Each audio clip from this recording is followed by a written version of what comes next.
Bonjour à tous. Pour ce premier CM du semestre 6, on va aborder dans un premier temps la question du sens et du rapport au savoir. Je vous rappelle que pour que le visionnage de cette vidéo soit efficace, on vous demande effectivement de construire une carte conceptuelle qui soit réutilisable pendant le CM en présentiel, mais également pendant les TD. Le CM sur le sens et le rapport au savoir fait apparaître trois cadres pour penser la question du sens et du rapport au savoir. Deux solutions s'offrent à vous pour construire cette carte conceptuelle.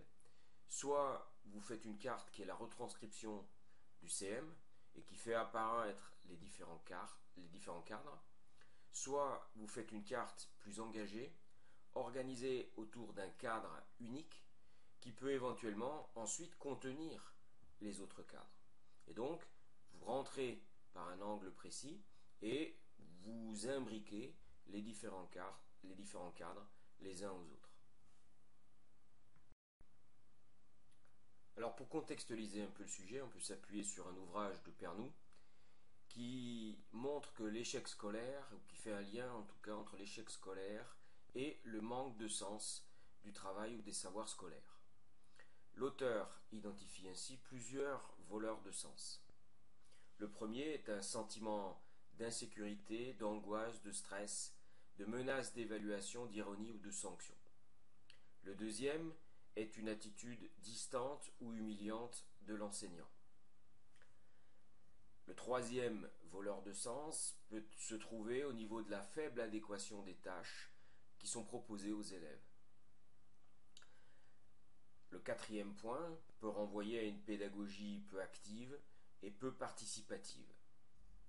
Cinquième point, on peut avoir des programmes qui sont trop rigides, trop surchargés. Sixième point, on peut avoir des savoirs désenchantés, sans racines ni enjeux, c'est-à-dire des savoirs qui soient effectivement très scolaires et dont on ne retrouve pas, si vous voulez, dans la vie de tous les jours, un intérêt particulier. Septième point qui rejoint le sixième, des savoirs sans lien avec des pratiques sociales.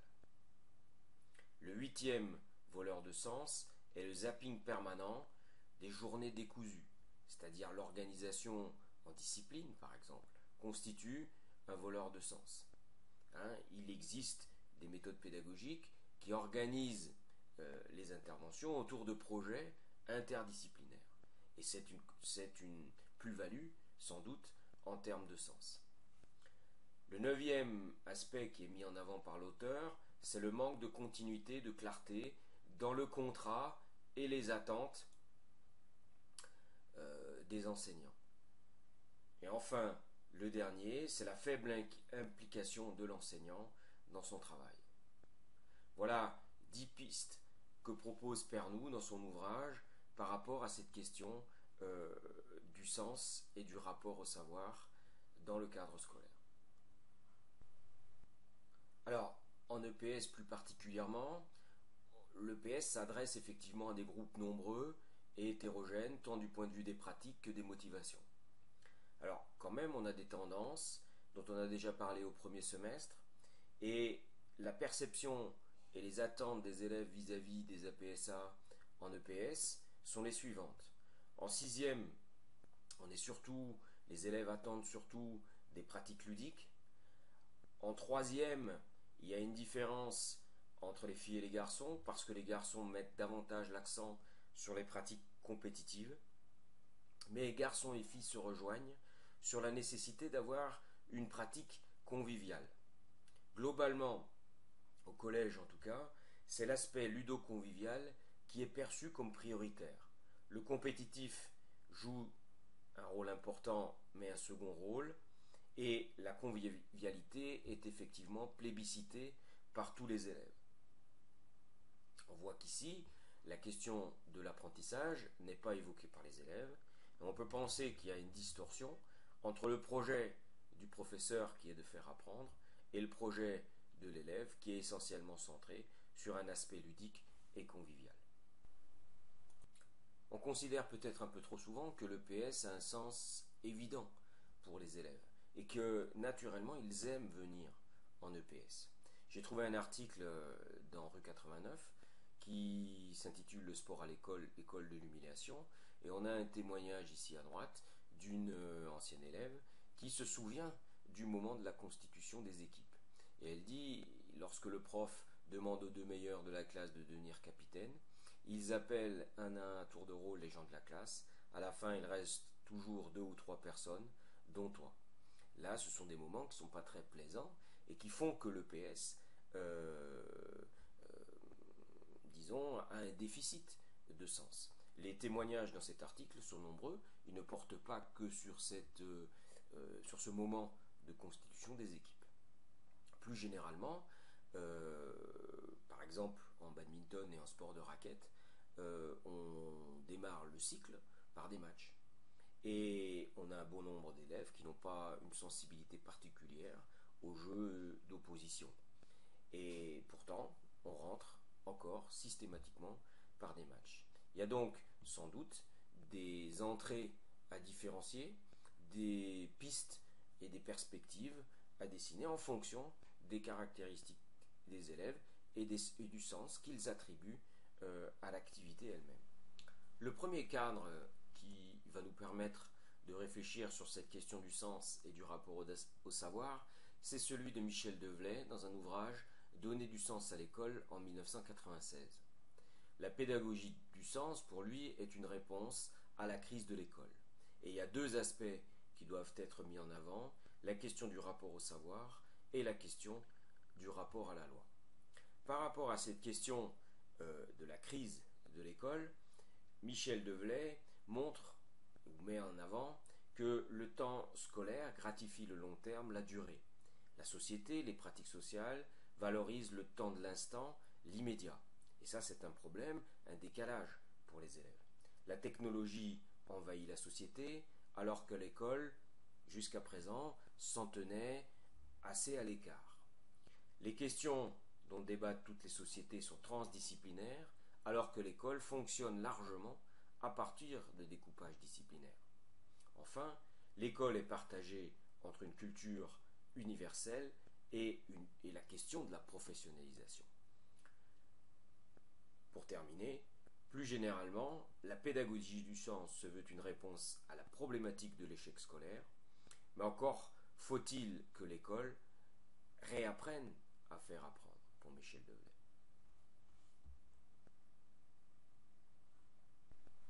Alors, pour Michel Develay, il peut y avoir plusieurs pistes qui peuvent expliquer que les élèves ont du mal à trouver du sens à l'école. Ce décalage peut être, selon cet auteur, de nature psychologique, sociologique ou épistémologique. Le décalage psychologique relève du lien affectif ou cognitif avec le savoir qui est véhiculé à l'école. Il y a donc un problème derrière, il peut y avoir un problème de compréhension. À quoi ce savoir peut bien me servir? Le deuxième niveau, c'est l'aspect sociologique, c'est-à-dire quel est le savoir qui est valorisé dans la catégorie sociale d'appartenance de l'élève, et est-ce qu'il existe un décalage entre d'une part ce qui est valorisé dans ma catégorie sociale d'appartenance et d'autre part ce qui est valorisé à l'école. Le dernier point est de nature épistémologique, c'est-à-dire c'est que l'élève se trompe dans ce qu'il pense qu'on attend de lui dans la discipline. Le problème, par exemple, du don en athlétisme relève d'un problème épistémologique. C'est-à-dire que l'élève considère que de toute façon l'athlétisme est une activité chargée en qualité physique, que de toute façon il ne pourra rien y faire, et que de toute façon ses performances resteront de toute façon des performances tout à fait médiocres. La question, voyez, de la mise en avant de la maîtrise et de l'équilibre perf-maîtrise est un élément très important à expliquer aux élèves. Plus précisément, Michel Develay, dans son ouvrage Donner du sens à l'école en 1996, propose une classification où il fait apparaître différentes typologies d'élèves. Sur le schéma suivant, on peut distinguer d'une part le sujet et l'objet. Ici, on a effectivement un rectangle qui représente l'école, et ici, à l'extérieur, c'est la société. Les chiffres qui sont indiqués sur le schéma sont les différents types d'élèves que l'on peut rencontrer selon Michel Develay. Le premier type d'élève ici, le numéro 1, c'est un élève que Michel Develay appelle l'élève psychologue. C'est un élève dont le but est de parvenir à mieux se connaître, à repérer les situations où il est le plus à l'aise. Le numéro 2, qui est plus du côté de l'objet, des savoirs, est l'élève épistémologue. Il cherche à mieux maîtriser ce qu'il y a à connaître et est capable d'établir des ponts entre les situations d'une discipline. Le troisième élève est organisé, c'est l'élève stratège, et il est organisé autour de la perception des relations entre la situation d'apprentissage et son usage possible. Il est organisé à la fois entre les relations entre les situations d'apprentissage et la situation d'évaluation, mais aussi par un projet personnel. Le quatrième type d'élève qui se situe à mi-chemin entre le sujet et l'objet est l'élève méthodologue.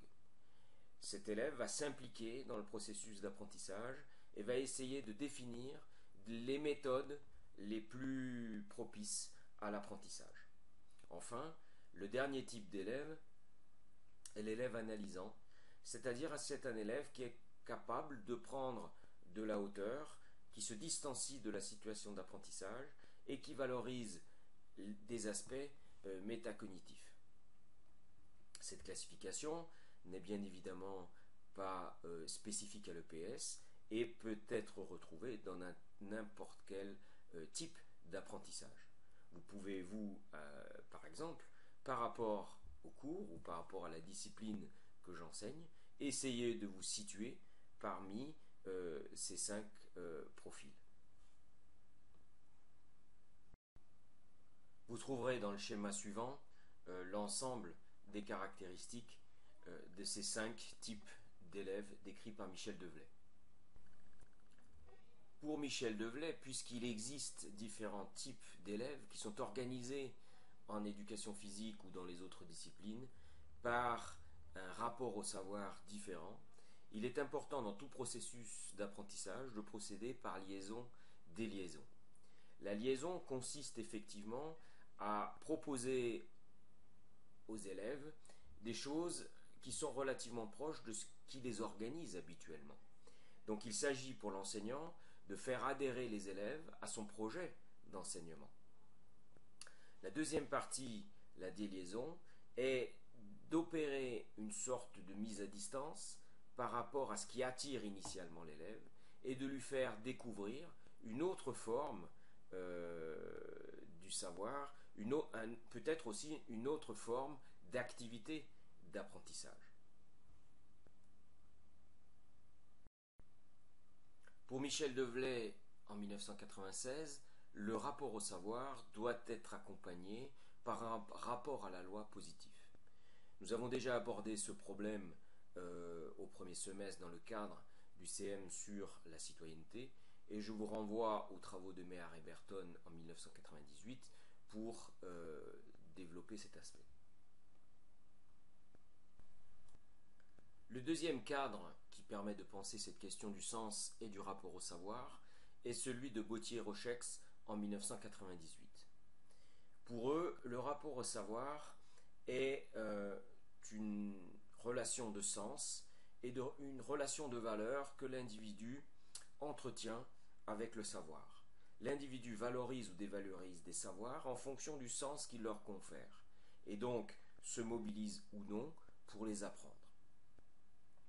Pour eux, le rapport au savoir renvoie à un rapport à des produits d'apprentissage, c'est-à-dire que c'est le savoir en lui-même là qui est intéressant.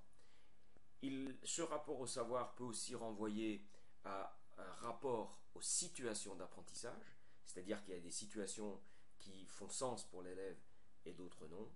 Et enfin, ce rapport au savoir peut également renvoyer à un rapport à des processus d'apprentissage, c'est-à-dire à la manière dont on s'y prend pour apprendre.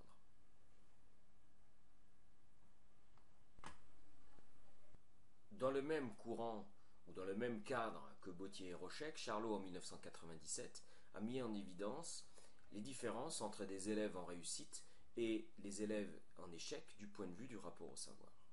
Il a mis en évidence, par exemple, que le rapport à la scolarité était différent, que les élèves en échec considèrent l'école comme une obligation et que les élèves en réussite considèrent l'école comme préparatrice à un métier.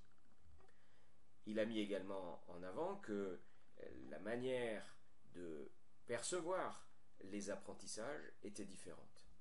C'est-à-dire que les élèves en échec avaient tendance à contextualiser les apprentissages de manière très forte et à ne pas pouvoir les réutiliser dans des situations différentes de celles où ils avaient appris. Les élèves en réussite, au contraire, étaient capables de généraliser. Enfin, la relation à l'enseignant peut être différente. C'est-à-dire que pour les élèves en échec, les élèves sont essentiellement centrés sur un aspect relationnel avec l'enseignant, alors que pour les élèves en réussite, la relation à l'enseignant est toujours médiée par les contenus et par ce que l'enseignant apporte. Les auteurs comme Bottier, Rochex et Charlot distinguent différentes dimensions qui expliqueraient les différences de rapport au savoir chez les élèves. Ils distinguent la dimension épistémique et identitaire d'un côté et la dimension sociale de l'autre. La dimension épistémique, c'est se poser la question chez un élève, apprendre, ça renvoie à quel type d'activité? C'est avoir une activité de quelle nature? La dimension identitaire renvoie à la façon dont le savoir prend sens par rapport à des attentes, par rapport à la vie que l'on veut mener, par rapport au métier que l'on veut faire. Et la dimension sociale, c'est une forme particulière que donne la société aux dimensions épistémiques et identitaires. L'activité attendue de l'élève n'est pas la même selon les périodes historiques. Si je vous renvoie à vos cours d'histoire, on voit bien que à la fois le savoir qui est véhiculé, par exemple en éducation physique au début du XXe et puis en éducation physique actuellement, n'est pas le même du tout. Les processus d'apprentissage ne sont pas les mêmes. Et donc, cette dimension épistémique et identitaire se contextualise différemment en fonction du contexte social. Voilà le cadre dans lequel fonctionnent effectivement ces trois auteurs par rapport à cette question du rapport au savoir. Pour ces auteurs, sur le plan pédagogique, il s'agit donc de se poser la question, lorsqu'on s'adresse à des élèves et qu'on les inscrit dans un processus d'apprentissage, de quel savoir on va effectivement parler, transmettre, sous quelle forme, pour le rendre accessible. Et ensuite, on va s'intéresser également au processus qu'on va utiliser pour rendre ce savoir désirable. Le troisième cadre que j'aimerais vous présenter est plus spécifique à l'EPS et appartient à un auteur qui s'appelle Jean-Luc Ubaldi et qui a été créé en 2009, donc publié en 2009. Il s'appuie, ce troisième cadre, sur les deux cadres précédents. La démarche qui intéresse Ubaldi en 2009, c'est de rendre effectivement les savoirs accessibles, de les mettre à portée des élèves. C'est pour cela, il faut faire un traitement didactique de la PSA, et il s'agit en même temps de rendre les savoirs désirables, les mettre en scène à des fins d'apprentissage. Pour cela, il s'agit de concevoir des situations adaptées aux classes, à l'école, au temps de pratique, à l'hétérogénéité des élèves auxquels on s'adresse. Pour Ubaldi en 2009, le sens peut renvoyer à plusieurs dimensions en interaction, sur lesquelles l'enseignant peut effectivement jouer. Le premier aspect est lié aux émotions, aux sensations ressenties, au plaisir ressenti dans la pratique. La deuxième dimension est culturelle, c'est-à-dire est-ce qu'on reconnaît dans la forme de pratique que l'on fait à l'école une dimension culturelle. La troisième dimension est celle de la compréhension des situations que l'enseignant propose. C'est-à-dire, est-ce que les situations que propose l'enseignant font sens? Est-ce que l'élève comprend à quoi elles servent? La quatrième dimension qui peut être mise en avant est celle de la mise en projet. C'est-à-dire ce qui fait sens, c'est le fait que ce qu'on fait, ça va permettre d'une part de réussir l'évaluation et puis peut-être d'apprendre également un métier. Ça s'inscrit donc dans un projet.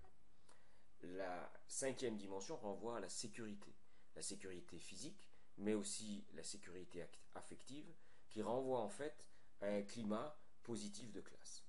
Enfin, la dernière dimension renvoie à la confiance que je peux avoir en moi-même. Et cette dimension de confiance est particulièrement, si vous voulez, corrélée à la réussite de l'élève dans les différentes situations que propose l'enseignant. De manière un peu plus détaillée, lorsqu'on est sur la question, vous voyez, des sensations, du plaisir, il s'agit en fait pour l'enseignant de valoriser le pratiquant et de ne pas aseptiser les pratiques. Les exercices, par exemple, lorsqu'ils sont utilisés de manière trop importante, peuvent effectivement aseptiser la pratique et aller à l'encontre du plaisir de pratiquer. Le deuxième aspect renvoie à la culture et il s'agit ici de confronter l'élève à l'essence, ce qu'on appelle généralement l'essence de l'activité. Mettre en avant la dimension anthropologique des APSA, c'est-à-dire quelque chose qui constitue le cœur même de l'APSA. Et donc pour cela, créer des formes de pratiques adaptées. Et actuellement, on parle de formes de pratiques scolaires. Par rapport à la question de la compréhension, il s'agit de mettre en avant des situations qui posent un problème à l'élève et qui lui permettent ensuite de se dire bah tiens voilà j'ai tel type de problème, je vais essayer de le surmonter. La contrôlabilité de l'activité, par exemple par rapport à des contrats que je fixerai à l'élève, il faut pour valider la compétence effectuer tant et tant d'actions qui sont différentes, qui sont effectivement comptabilisées, permettent effectivement de mieux comprendre à quoi servent les différentes situations. Bon, l'intervention de l'enseignant, afin de faire comprendre le sens des différentes situations et des différentes activités proposées, est bien évidemment déterminante. Du point de vue du projet, il s'agit effectivement de donner des balises aux élèves et d'essayer de montrer d'où il part et où il va. La question par exemple de la note en direct ou de la validation des compétences en direct est un point très important. Enfin, pour cet auteur, les deux derniers points renvoient, comme nous l'avons dit, à la notion de climat de sécurité et de sérénité. Donc, quand il parle de ligne jaune, ça renvoie au respect de la règle. On doit privilégier des interactions permanentes, d'une part entre les élèves eux-mêmes et d'autre part entre les élèves et l'enseignant, et ceci dans un cadre serein. Enfin, le dernier aspect renvoie à la confiance en soi et à la réussite. Cette réussite passe par des contrats individuels avec des buts accessibles, centrés sur la compétence et moins sur la performance. Et l'intervention de l'enseignant doit être ici valorisante pour l'élève. Au cours de ce podcast, nous avons donc présenté 3 cadres. Ces cadres peuvent se compléter et mettent en avant que la question du sens et du rapport au savoir possède en tout cas un aspect dynamique et un aspect multidéterminé. C'est-à-dire qu'il y a plusieurs facteurs qui contribuent en même temps à la construction du sens dans l'activité d'apprentissage d'un élève. La semaine prochaine, nous aborderons la question de la motivation, qui elle aussi possède un aspect dynamique et multidéterminé et qui peut venir compléter la question du sens et de l'engagement dans les apprentissages. Pour terminer ce podcast, je vous rappelle que vous pouvez poser des questions sur les notions que vous n'avez pas saisies ou sur lesquelles vous aimeriez un approfondissement dans le forum, et que le cours en présentiel reprendra ces questions en essayant d'illustrer les notions qui demandent effectivement un approfondissement à partir de différentes études de cas. Voilà, je vous remercie de votre attention. À la semaine prochaine.